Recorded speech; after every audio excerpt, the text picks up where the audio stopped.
All right, hey Chipola Nation, we're here with Coach Donnie Tyndall, new men's basketball coach at Chipola. How you doing, Donnie? I'm doing great. How All are you, right, Brian? man. Good to see you. Did you have a good break? I did, yep. Had a chance to get back home, see my mom and dad, my sister a little bit, and enjoy that cool Michigan weather Yeah. this time of year. And you thought you were coming back to Florida, and here we are with our little cold snap. You're right. I'm surprised it's been this cool, but I know better weather's ahead. In Michigan, it's going to be pretty cold for a while It's coming yet. soon.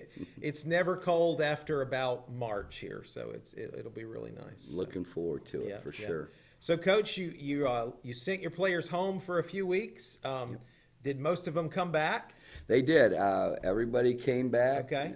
Hopefully a little fresher, a little sharper. It was a pretty long fall, as you can imagine.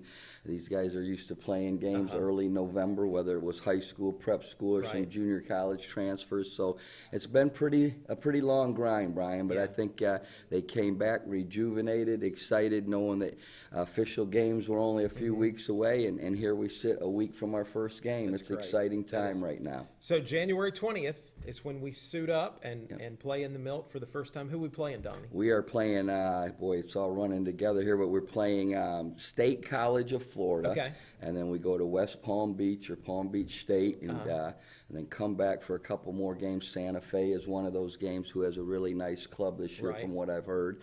So it's here. It's right here, and we're excited. It is. And big news last week from our athletic director that we're going to have fans in the gym, limited, with Appreciation Club members only. Yep. Were you glad to hear that? Well, I was very glad to hear we'd have any fans at all, because I do know some schools around the country and in our state have made the decision to not have any fans, period. So that's exciting. I think it's an honor or a reward to the Appreciation Club members for all they do for our programs across the board, women's basketball and baseball and softball. So they're going to have a chance to hopefully see some exciting basketball. And maybe, just maybe, if this vaccine thing comes along like people hope it will, that maybe the doors widen a little bit and some other fans are allowed as the season progresses. But again, that'll be Dr. Clemens and Coach Johnson's call. Right. That's what we're hoping. But we're just going to be glad to see anybody in the Milt, because I know we've watched games on television where there's nothing but the people at the scorers table and the referees. Which is, man, that's just that. No home field advantage there. No, there really isn't, and that's probably bad for us because we're one of those unique places that draws really well and has great fan support. So being on your home court here at Chipola is definitely an advantage. So we'll lose a little bit of that, but we're going to get on the Appreciation Club's tails to be loud and proud in there. That's right, absolutely.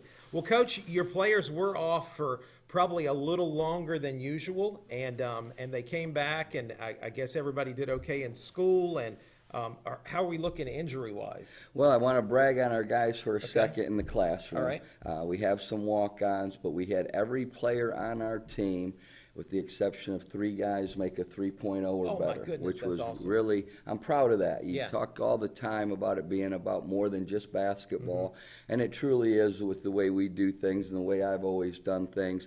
But to have probably 80% of your team make the 3.0 or better honor roll, that's pretty strong. So I'm proud of those young guys for that. That is great. Health-wise, I think guys were able to heal up a little bit over the break. We've had a couple guys with ankles. We've had a guy with a shoulder.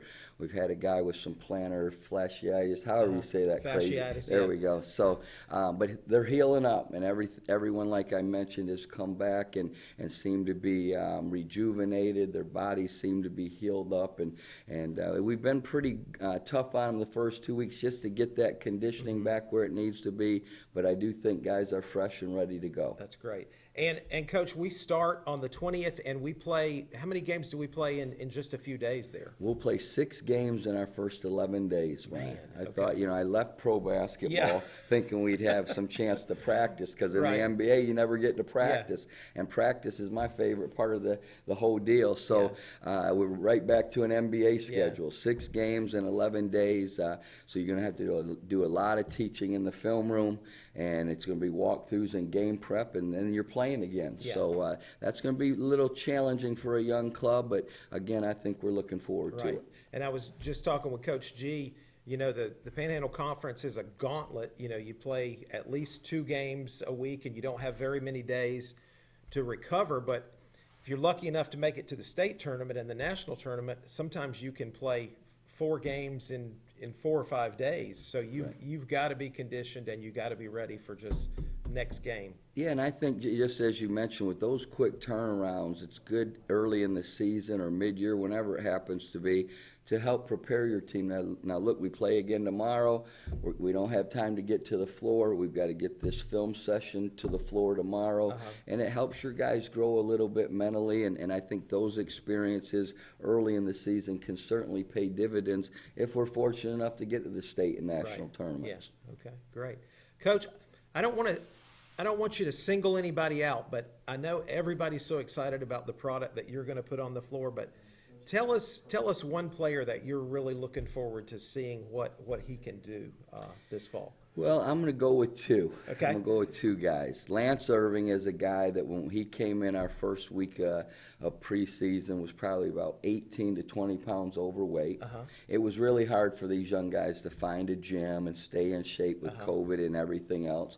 And Lance would be the first to admit he didn't do what he should have done off the floor and getting in a gym to be ready to go. His first workout, it literally was not that hard, Brian, and his entire body locked up. He was out for 10 days, couldn't do anything, just drink fluids and sit and watch. And again, we work him pretty hard, but that workout was not hard enough to make him lock up for a week.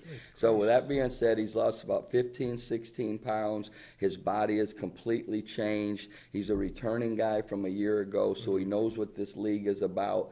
And he'd be the first to tell you this is the best he's ever felt in his basketball life. So I think big things are coming for Lance. I'm excited about him. He's been really trying to lead as a sophomore. He's been ultra coachable. And then we have a transfer, a kid named Carlos Lemos, who's a 6'3", kind of a 2-guard, could play a little point, could even slide over and play a little 3. He's 6'3", probably 185. He played at Southeastern Iowa Community College last season, a really good program. And he's a guy that can get it going and kind of spark your team. You know, he's, I don't want to say he's a volume shooter because sometimes that gives the impression he's a bad shooter, but he's a guy on a given night can go 11 for 14, 12 for 16, and make 3 or 4 or 5 threes in a row and separate a game. He's tough, he's athletic, and he's, over the course of the summer and preseason, tried to do some leading as well, and you need that from your sophomores. So those 2 guys on the wing can score it, they can defend, they're both trying to lead and be tough, not just leading vocally, but by example. So I think those 2 are in line for big sophomore seasons. Man, that is great, Coach. Well, I know the fans know all what you're talking about when you say 1, 2, 3 and guard and wing and all that kind of stuff. Not all of us do, but we appreciate what you're doing, and we're excited about seeing what you're going to put on the floor next week. Well, we're excited about it. Like I've said before, appreciative of this opportunity.